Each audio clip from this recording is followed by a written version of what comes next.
Hello, Krishna. So today I'm speaking with Krishna Bista from Morgan State University in the US, and the founding editor of the Journal of International Students. Hello, Krishna. And it's the first time we're meeting. Right. Hello, Professor Jones. Thank you. Thank you for having me and appreciate for the opportunity. So it's great to see you. Please call me Elspeth, by the way. So um, I'd like to talk first about the Journal of International Students, because, as I say, it's been so successful. It's just past its 10th anniversary, and it's increasingly widely read, and its impact factor is increasing all the time as well. So I wonder if you could start by saying what your motivation was for beginning this journal. Sure. Um, I think that it started from my personal journey as an international student from Nepal in the US. I chose Troy University in Alabama for my master's program, and I was a graduate student. So I was thinking myself, my personal journey, and in the classroom, I had many international students. So often with my professors, when I tell my stories, what I bring in a classroom, why I found some of the things different, my mentor was wonderful. That time he asked me if there is some more, information, similar stories of other students that may, align with my stories, to ask them and look for a few months.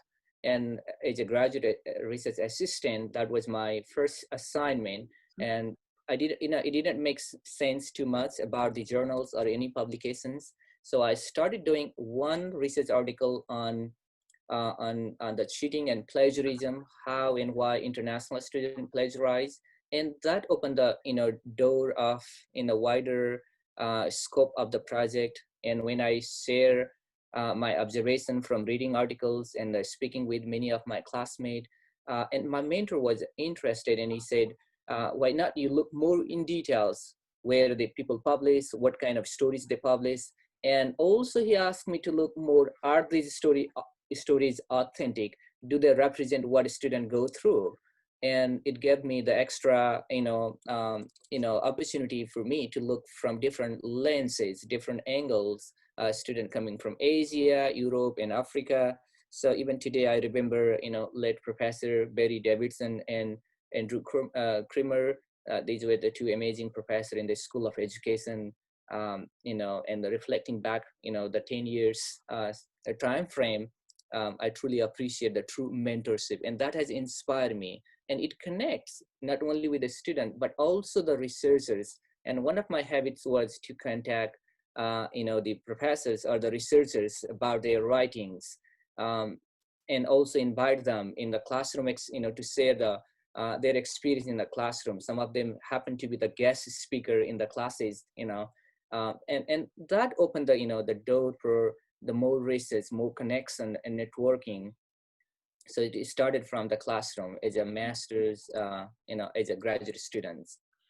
Well, that's an amazing starting point, but to move from that to a journal, which has now been published for 10 years, is quite it's a long journey. Mm-hmm. Um, did you realize it was going to turn into this huge endeavor? No, never realized. However, I was consistent on looking into the student experiences from different perspective, in the initial adjustment and how they become successful and where they are. I was also tracking these former students, how and where they landed. Do they go back home, or are they staying in the country and doing some amazing work? And I started the journal as a magazine. I was just looking into the stories of students. However, in a graduate school, I had also wonderful experience to participate in a conference. So the conference took place in Harvard University, and that conference had a scholar from all over the world. So in a presentation, the last 2 minutes, I talked about my passion, deep passion, and why I need the help of the other scholars who were already in the field. And that was a turning point. And once I returned from the conference, I received many emails, and many of them were willing to serve on the review board, editorial board. and also copy editing, peer reviewing. So, that was the probably one of the best moment for me. Wow. Uh, and right from there, the second issue was the peer reviewed professional articles, we started publishing. And also I should not forget the, support that I received from other mentors in my doctoral programs, who provided, mentorship as well as the financial support to run the hard copies. And we, shared the hard copies, across the country. Many librarians distributed to other librarians. And that also was the moment to build the professional network. um, and I reached out to the senior scholars in the field. And then right from that, from the second year in the row, we started doing a quarterly publication. From the 2 biannual, we became the 4 times a year.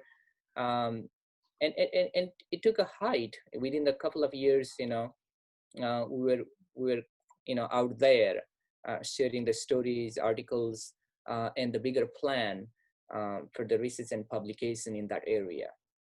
It's fantastic to be able to deliver on your passion in that sense, and I'm sure it's a great lesson for anybody who's interested in starting a journal. Now, the interesting thing about it in particular is that it is open access, isn't it?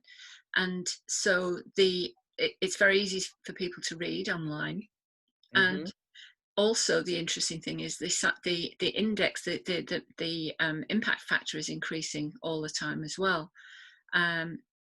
So do you think that was the right decision to keep it as an open access journal?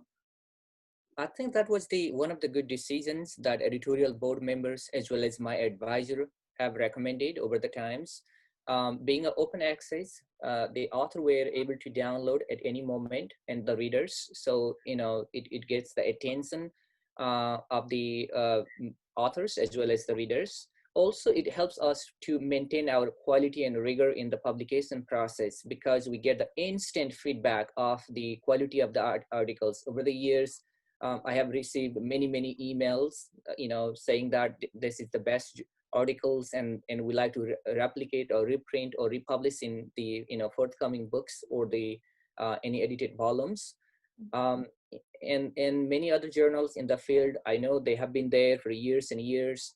They are in more commercial, the approach of publication with the paywall, and that still hinders many of the readers to instantly download the articles. And many of our authors and readers from the global south, still they may not have access to the library subscription of the databases, and they may not be able to download other than the publicly available the abstracts. The abstract itself will not tell them the bigger pictures.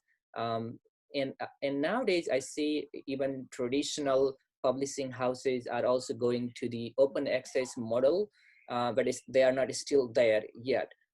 So we are quite successful in the past, in last few years, to have our high impact factors, which compared to many of these journals over the 50 years legacy, still we are there right now among all top 10 journals of the I would say out of top 20 journals in higher education. Journal of International Student has been on number 11 among all the that's the ranking among all the journals in higher education. And still our content are free of cost, and anyone anytime can download. And Dr. Chris Glass and the team were able to put together a robust system. We call it Open Journals in Education. So we have the consortium of journals, which also help other scholars, those who are not writing particularly on international student or study abroad. Still they have some platform to learn from each others and focus on and the build the networking. It's a fantastic story. What are your plans? Are you going to carry on for another 10 years, or are you going to hand over to another editor, or where do you see it going? Thank you. Good questions. I realized over the 10 years, as an editor of the book project and journals, you have realized the amount of time we spend in the project. And also, as I realized the need of the transition, now Chris Glass is the editor-in-chief, and we have, 15 associate editors in the journals, and about 400 plus reviewers. Mm. We expanded our editorial board. Advisors are, across the globes. And one of the requirement for our advisor is to have published a book on international students. So all advisors do have that, strong publication record, and they are the top figures in our fields. And also, we have been doing a bit faster in our review process. Although, we have too many manuscripts, I would say, it's a good problem for us. We receive over 550 articles per year, Mm. and roughly we publish 100, out of 400s in our 4 issues of the Journal of International Students. I had not realized that I would be receiving, 550 manuscript per year Yeah. for this, particular area of the international student and study abroad. So the field is growing, and Yeah. I've been also tracking, the number of articles published in other venues, and the number of dissertations come out every year. Now, you may not believe, over 150 dissertations and theses are written on international student yearly. So Yeah. 150 is a lot for me, considering this particular student population. Is that a global figure or just in the US? Is a global. I look into the ProQuest. ProQuest usually track, includes US, Canada, few from Australia and China. Now the ProQuest is reaching out to other global universities. Mm. So that's the particularly for three countries, I would say. Mm. Mm. Three Okay. countries. Mhm. So and not satisfied with bringing this journal to the world, you've now decided to have a book series with Routledge. It's called these Studies in Global Student Mobility. So it reflects your interest in mobility, inward and outward mobility of students. And you've got the first book coming out soon, I believe. Well, I would go with some of our network discussion, and we also ran the webinars for last 5 years, monthly webinars on a wide range of topics and issues related to international students and study abroad. So probably we had about 50 webinars on a variety of on a wide range of topics. And also we had a special interest group within the Competitive and International Education Society. So when we had a larger network and having a conference paper presented, and the webinars and the journals, many of our colleagues, recommended why not to look into a book series, so that we would have, extra platform or more opportunities for our, the authors and then colleagues. So yes, we reached out to Taylor and Francis Routledge, took our applications, it went through their review process, and we're approved for the series. Right now we have 10 titles in the pipeline to come out. The first volume is already finalized and it's coming out in a couple of months. Mm. So yes, we're fortunate to have that book series, in addition to the journals and our webinar series, and the special interest group. The name of the special interest group is Study Abroad and International Student. Mm. Special interest group within Competitive and International Education Society. Mm. So there's plenty for you to be doing. And so do you enjoy the process of being an editor, or have you found it challenging at times, or how do you feel about being an editor? It's quite a rewarding experience. Every day you meet new colleagues in the field.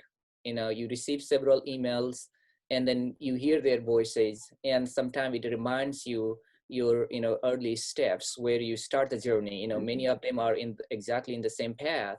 So it's a more rewarding experience. You are sharing your experience every day with these emerging scholars in the field, and at the same time you are also working with the established senior scholars. Mm. So it's very win-win positive experience for me to pass my experience and invite them in the more research and collaboration. And I realize now the best view comes after the hardest climate, the hardest climb. When you are on the top of the mountain, you can see the most panoramic view, and that's happening. And now one of the goals is also connect our emerging scholar with the senior scholar in the field, and that's happening, and they are taking a turn. Recently, I was also doing an experiment with one of the doctoral students for the book project, giving her the space and opportunity to be a co-editors, Mm. and that was also quite successful. And now the target and focus is also for the many authors in the global South. And recently, probably, yes, you know the field very well. There is a constant pressure for professors and doctoral students to publish in a top tier journals in the field, because this is a part of their tenure and promotion, as well as the requirement for their graduation. So they are looking the journals with the listed with the scope of science or high impact factor journals. And if you look into the resources available at these local colleges and universities, they have a very limited resources. However, the pressure is there for them to publish in those. So to at least address that gap, that need of the authors from the global South, we have been also looking, the best opportunities for the scholar to publish in non-English edition. So Journal of International Student and the board member decided to publish a couple of non-English editions. So we were quite successful. I do have a copy here, Journal of International Student. The entire issue here is in Chinese. So this is the first issue. We have the international student in China. So we have looked into empirical, materials, the articles and essays to look into how Chinese scholar write in Chinese, and why not to reward their experience and and the materials to publish in Chinese. And we are working with Bahasa Indonesians, the language from Indonesia, and the Russian and Spanish and German. These are the other three languages we are embracing to publish in the Journal of International Student.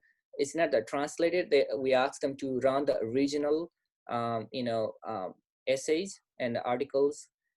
So that's our focus. And also the other pressure for them is too many commercial journals, predatory journals where they are the victims of pay and publish model. Yeah. So it's not only publishing, but at the same time also educating our authors and collaborators to look into probably the best venues, so that they are in the right directions down the road. Yeah, that's a fantastic initiative. But I think one of the issues that I've been concerned about for several years is that in the field we're only really reading what's published in English. And I think the more we get used to, the more that Google Translate or other sort of software becomes more available and easier to read, we really need to be looking at what's published in other languages. So in a way, you're kind of going in the opposite direction, but that's great. Well, you've been incredibly successful, Krishna, and great passion and drive and enthusiasm. Thank you so much for talking to me today, and that's been really fascinating.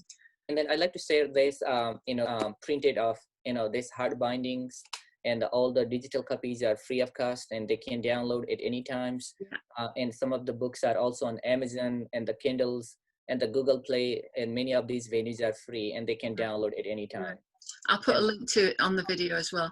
Thank you so much, Krishna. That was great. Thank you very much. Thank you. Thank you for having me. Appreciate it.